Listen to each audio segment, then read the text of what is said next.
Hi.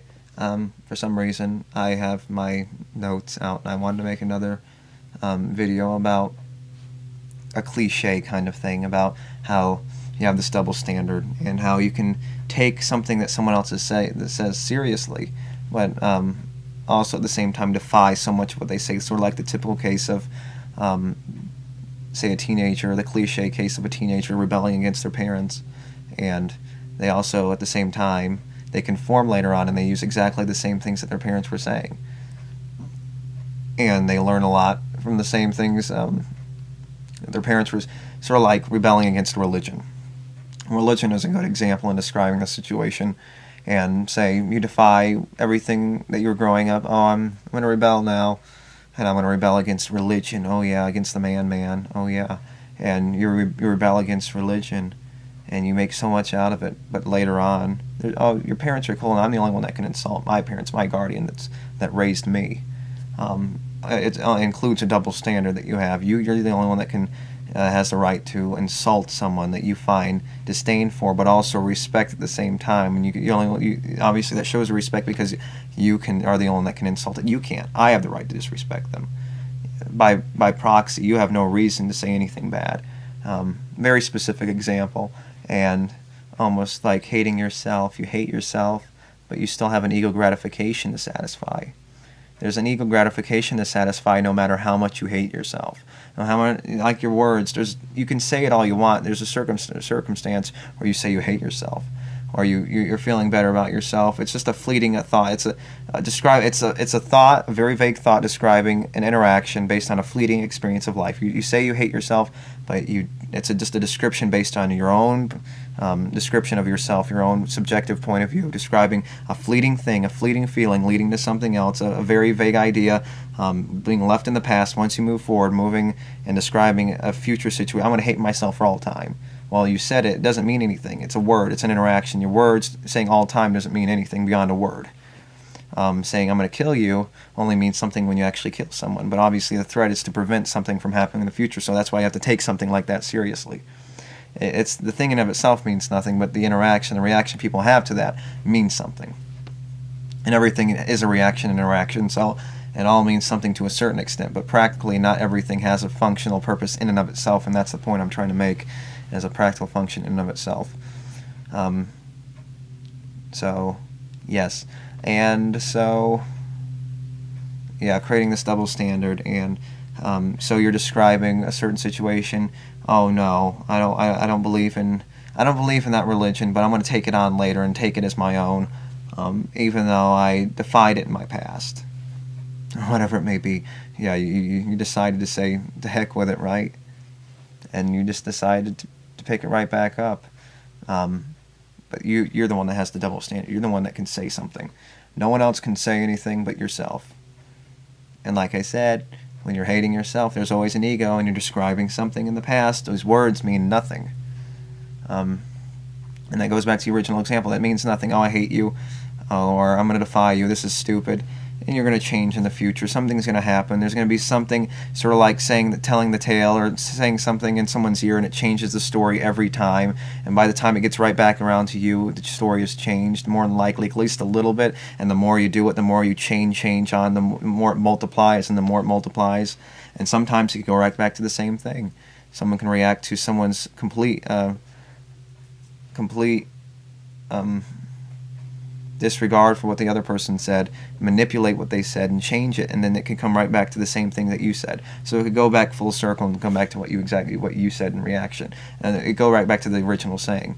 But sort of like life, one change leads to another change, and it multiplies, and it leads to one big change. If in a way of describing it, it can lead into one big change, leading to you to being a completely different person. That's in many cases describing this kind of cliche of defying, say, religion that your parents bring you up in, or whatever, using that cliche example, and then later on adopting that religion later on in life, or whatever it may be. Because life's so uncomfortable, you can't find any other way to make it comfortable. If you recognize life's so uncomfortable and you have to use that, then why are you using that to begin with? Might as well find something else to find something realistic to make you feel better about yourself.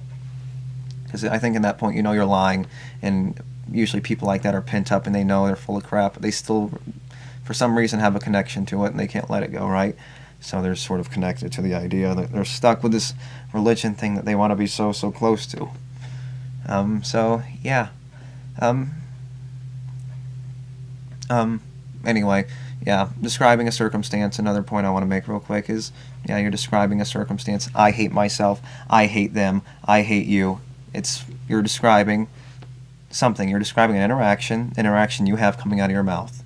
That's an interaction. It's something that you say. And it means nothing but other than the interaction that was having at this point. Based on previous interactions, you say that. It means something. You could say you hate yourself for all time, you hate them for all time, and obviously it doesn't mean anything unless you take action, but the action that you say that, your hate can't be represented in and of itself unless you describe that hate in some other way. You have other disdain for someone, you don't like them. Other than a representation based on our own vocabulary, I guess this is turning into a semantics video. Other than our vocabulary, it means nothing based on a fleeting experience. It's a word, an interaction, describing or interacting, causing and other interactions, and describing and understanding another interaction, describing a fleeting experience that has nothing to do with a future event that you may have, regardless of your description that you had of describing a further situation. That goes back to this disconnection between language and how life's fleeting and how people change and how that creates the circumstances that I'm describing in this, like the religion thing and the rebellious teenager thing. It creates these cliches in that kind of way. And we're at the control of the mechanism, and there's nothing we can do but be controlled by the mechanism. And obviously that doesn't mean things couldn't have been a different way. You can have the same exact not the same exact, obviously, but similar enough circumstances, and they could lead to two different outcomes. And you can say, obviously, in your circumstances, they didn't have to be this way for you to be the cliche asshole over there, but they are a certain way for you because things were just slightly different. But you can't blame them. But you have to because you're kind of in the same mechanism as them, you're still in the reality. And you can only blame the past when looking at those kinds of things. You can only say it's in the past now, and there's nothing you can do. And that's the only time you can write things off. Going into the future, you're interacting, they're interacting, and they could still interact, and obviously you have to have some kind of knowledge and interaction with some kind of idea to understand these things. And you're interacting moving forward, and before it comes to the thing, you're moving and it becomes part of the past, and then you're moving forward, constantly putting the box and putting it back. Anyway, and you're moving forward into another interaction that you're having. So that's exactly the thing that we're part of. So you're forced into these circumstances, regardless. So using a word, ethereal thing, an interaction that we try to use to understand and represent language and represent a meaning. Interaction that causes other interactions. A specific interaction that we're looking for, as specific as we can look for. An interaction that exists. It exists in and of itself regardless of my inability to describe it. And there's just a disconnect. That's part of the disconnect I'm describing. But obviously we can understand to a certain extent what a person is saying based on a collective understanding to a certain extent. And that doesn't mean there's nothing you can put your fingers on. You can still put your fingers on something. It still exists. Just because you can't use words to describe it doesn't mean it doesn't exist. Sort of like using a word to describe I hate myself for all time doesn't mean that it's going to exist in the future. You're using an interaction, describing an interaction based on previous interactions, creating a reaction, something happening in reaction to describing further interactions that you're going to have, even though it's something now, describing now, that's going to change based on your own personal demeanor. It's something happening inside of you and something that's left in the past. You say that, but you move forward, and it only brings a bell again if say you hate yourself for all time again. But you're being redundant at that point, describing the same situation again. So it only means something when the interaction is happening, but it means something that it happened if it affects a sentient being, if it has an effect on something that feels.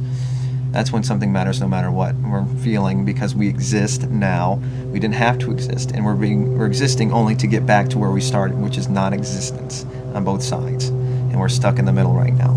We're stuck in the interaction. And the interaction leads only to interaction of death.